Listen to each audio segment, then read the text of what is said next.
രാവിലെ എത്തിയോ? എന്താ ചേച്ചി ഇന്ന് രാവിലെ ഉണ്ടാക്കിയത്? രാവിലെ ഉണ്ടാക്കിയതോ? ആ ഇത് വട്ടയപ്പം.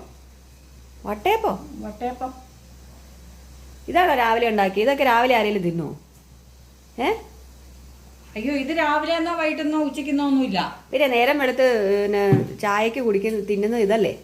വല്ല ദോശയോ ഉപ്പുമാവോ പുട്ടോ അങ്ങനെ എന്തെങ്കിലും ഉണ്ടോ ഞാൻ ചോദിച്ചത്. അത് ഇന്നലെ ഇവിടുത്തെ പിള്ളേരെ വട്ടയപ്പം വേണമെന്ന് പറയുന്ന ഞാൻ കേട്ടായിരുന്നു.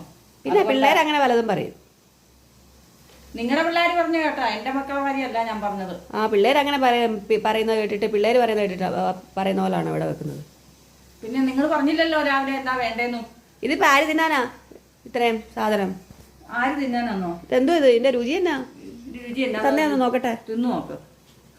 ഓ, ഞാൻ ആരും തിന്നിയില്ലെങ്കിൽ ഞാൻ എന്റെ വീട്ടിൽ കൊണ്ടുപോകണം. വന്നല്ലേ ഇതിന്റെ ഇടയ്ക്ക് ഇതാരാ നിങ്ങൾ ഈ ആരെയൊക്കെ വിളിച്ചു കയറ്റിയേക്കുന്നേ? ആ ഇവിടെ വരുന്നത് അങ്ങനെ ആരെല്ലാം ഇവിടെ വരും? ഞങ്ങളുടെ വകയിലൊരു അപ്പൂപ്പനാ. അപ്പൂപ്പൻ ഇഷ്ടം കൊടുത്തു നോക്കുന്നു. ഞാൻ അടുക്കള പണി എടുക്കണമെങ്കിൽ എന്റെ അടുത്ത് ഇവിടെ ആരും വേറെ വരരുത്. ഞാൻ ഉണ്ടാക്കി വെച്ചുമ്പോ നിങ്ങൾ കയറി വന്നാ. ആ എന്നിട്ട് ഞങ്ങൾക്ക് ഇഷ്ടപ്പെടാത്ത എന്തെങ്കിലും ഉണ്ടാക്കി വെച്ചാലോ? നിങ്ങൾ തിന്നു നോക്കിക്കേ. ആ വലിയ മധുരവും ചെറിയൊരു മധുരമൊക്കെ ഉണ്ട്. ഇന്ന് വേണമെങ്കിൽ അഡ്ജസ്റ്റ് ചെയ്യാം. പക്ഷെ ഇനി മേലെ ഇങ്ങനത്തെ പരിപാടി ചെയ്തത് കേട്ടോ. ആ മുടിയൊന്നും കെട്ടി വെക്കാത്ത തന്നെ. ഈ മുടിയൊക്കെ കഴിച്ചിട്ട് ആണോ ഫുഡ് ഉണ്ടാക്കുന്നത് രാവിലെ? അയ്യോ, അതിലൊരു തൊപ്പിയോ അങ്ങനെ എന്തെങ്കിലും വെച്ച് കെട്ടത്തില്ലേ? തൊപ്പി കൊണ്ടുത്താൻ എനിക്ക് ഇവിടെ ഞാൻ തൊപ്പിയും കൊണ്ടല്ല നടക്കുന്നത്. ആ ജോലിക്ക് ഒരു പതൊക്കെ നിങ്ങൾ തന്നെ കൊണ്ടുവരണ്ട. ഇത് 5 സ്റ്റാർ ഹോട്ടൽ വല്ലതാണോ? ഹോട്ടലാണോ വീടാണോ അങ്ങനെയൊന്നുമില്ല. മുടി എല്ലായിടത്തും ഒരുപോലെ.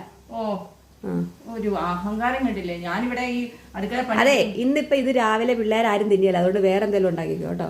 ഇതുവല്ല 4 മണി പലഹാരോ ചായക്കോ അങ്ങനെ എന്തെങ്കിലും കഴിക്കാം. അത് കേട്ടാ ആ അപ്പൂപ്പൻ പറഞ്ഞത് കൊള്ളാന്ന്. ആ അപ്പൂപ്പൻ ഇഷ്ടപ്പെട്ട് കാണും. വേറെ ആർക്കും ഇഷ്ടപ്പെടാൻ സാധ്യതയില്ല. മര്യാദക്ക് വേറെ എന്തെങ്കിലും ഉണ്ടാക്കും. ഈ വീടിന് ജോലി മര്യാദക്ക് പോവാണ് കേട്ടത്. ഇതില് നല്ലത് വേറെ ഒരിടത്തും പോയി ജോലി ചെയ്യുന്ന. ആ അതായിരിക്കും നല്ലത്. കപ്പിച്ച കൂലി തരുമെന്ന് പിന്നെ പറയുന്നതെല്ലാം കേൾക്കുകയും ചെയ്യണം. ആ ഈ മാസം കൂലിയില്ല. പണിക്ക് നിൽക്കുന്നവരാണെന്ന് പറഞ്ഞ് കൂടുതൽ ചാടി കളിക്കാൻ വരരുത് കേട്ടോ. ആ